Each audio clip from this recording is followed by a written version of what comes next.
Hi, this is Sylvia, and I want to share a couple of quick tips with you. Whenever you're faced with a staff behavioural issue or with poor performance, you need to have a constructive feedback conversation with that staff member. You need to discuss your concern with that particular person and do so in a way where you're not seen to be intimidating or interrogating or blaming. My extensive experience dealing with managers throughout all of Australia has told me that despite the best of intentions, managers will often shut out employee feedback without even realizing it. And what's more, they will often inadvertently add fuel to the fire. And one of the ways in which they do this is due to ineffective questioning techniques.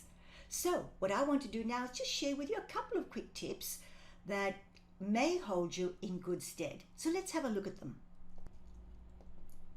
So here's the first tip for you for today. If possible, when you're having a constructive feedback conversation, don't start a question with a why.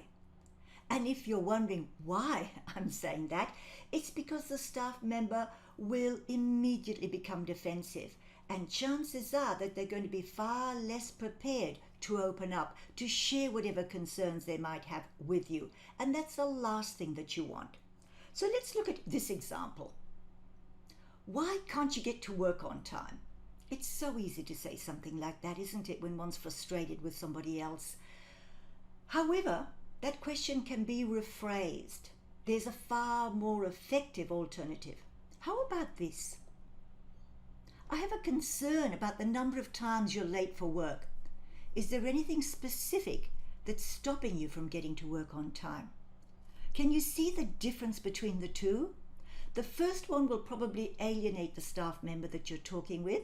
The second one will invite the staff member to open up, to share whatever it is that's worrying them, that's concerning them, and hopefully that will then lead into a conversation which ideally is going to give you an avenue towards achieving a positive end outcome. I want to share with you one more tip. Tip number 2, and that is to avoid compound questions. What do I mean by a compound question? Well, it's simply several questions all built into one. Let me give you an example. Is there any reason why you're late for work every Tuesday and also last Friday?